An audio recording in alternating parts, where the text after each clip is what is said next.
Morning. Morning. Martinelli news this morning. How pleased are you? Clearly he loves the club, but to get the deal done, and how much progress do you hope you'll see from him over the next 4.5 years? Yeah, great news. Obviously, we want to build on all the talent and youth that we had in the squad, so it's great to see them happy and willing to commit to the club and what we want to do for the future. So he's a player with enormous potential that still has so many things to improve, but is already performing at a really high level. Where's his biggest area of growth to come, do you think? I think in all departments, to be fair, and when you ask him, he can develop physically, he can develop mentally, he can develop in terms of consistency, he can develop defensively, he can develop in the final third, in the spaces that he occupies. His numbers can be improved, and he's so willing. That's the best thing about Gabby. Obviously, he's been key for you alongside Saka and Saliba, and we know that contract talks are ongoing with those two. Are you any further down the line, and how important is that just to get done and then you can kind of move on? Part of the plan, obviously, is to extend the contracts of our biggest talents at the club and commit them for the future, and we are trying to do that. And we have started with Gabby, which is good news. And the others? And the others will be done whenever we can. We have to agree on that. You don't see any problem with any of them, though, no? I see everybody really happy, really willing to continue at the club, but obviously we have to meet everybody's expectations, and timing is key on that. And just on to the game tomorrow, Thomas Partey, we know, came off and had that MRI scan. How's he, and will he be fit for tomorrow? Let's see. That one is still a doubt. Let's see today how he comes in and he's able to train with the team or not, and we'll make the decision on that. But at this stage, not ruled out, and it's not a serious injury? It's not ruled out, and it's nothing very significant, but it was significant enough to get him out of the game, which for Thomas is a bit unusual, but hopefully he will be fine. And Jorginho joined you on Tuesday. He said that the move came around quite quickly. He was quite surprised for him. When did you kind of target him, and how pleased are you to have him? Many years ago, I know to be fair. This time. We knew that in this market you have to adapt and you have to be flexible and you have to be ready for inconvenience. We had a big one, obviously, with the latest news on Mo's injuries, and we needed a player in that position. It's a player that I always admire, a great character, someone who's going to bring leadership at quality in the position, and is going to help the team a lot. So it happened that quickly? Was it almost a case of, what, Sunday evening, Monday? Timing-wise, no, I don't think it was that late, but it's a player that has always been very close to our intentions to bring him in. Okay, Becky, okay. Is Emile Smith-Rowe available? Is he back? Not yet. Not yet. Okay, he's out. What was your reaction when you heard it was Sean Dyche that had been appointed the Everton manager? Well, obviously they have tried to accommodate the right character in the circumstance that the club is. I think what Sean and the coaching staff did at Burnley speak for himself. With the limited resources that they had, they got incredible results very consistently in this very tough league. I like a lot the character, his presence, and the clarity that he brings in his team. So hopefully after tomorrow, he will be a great fit for Everton.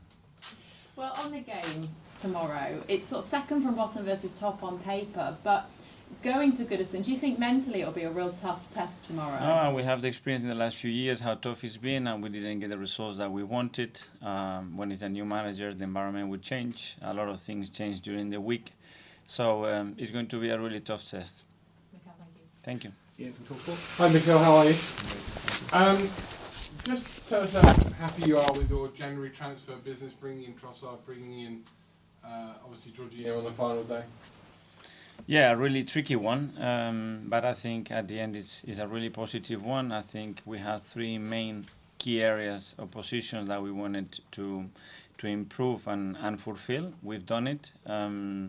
With Leo, we bring a player that already knows the league, that already has been performing at a great level, that has the versatility that we needed and adds quality and goal threat in the squad, especially after the injury of Gabby. With Jakub, a young talent with incredible potential that is going to adapt really well to our way of playing, and we didn't have a backup centre-back for the whole season.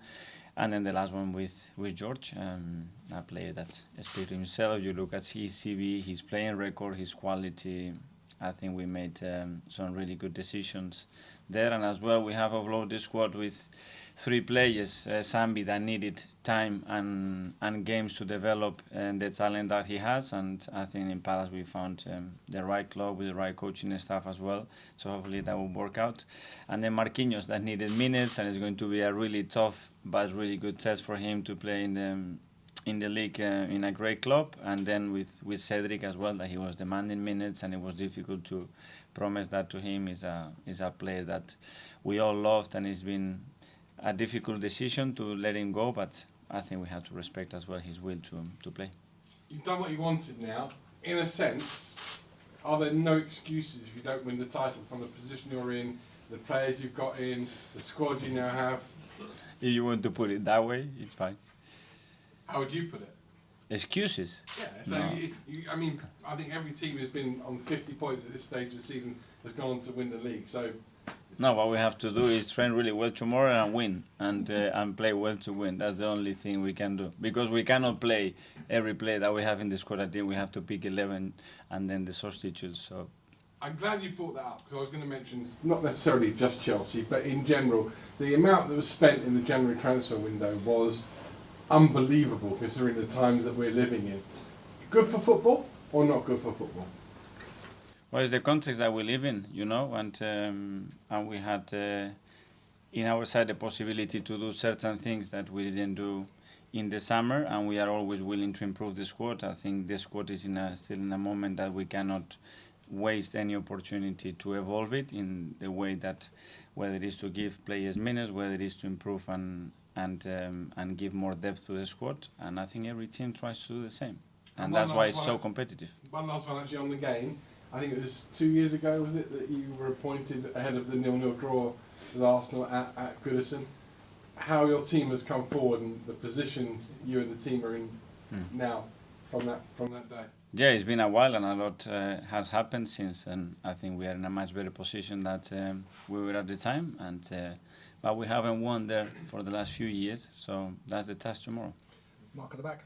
Okay, just back on Jorginho, you spoke about him a few years ago. He also joined Man City when you were on the coaching staff there. What is it in particular, his particular qualities that you see that make him so good in that position?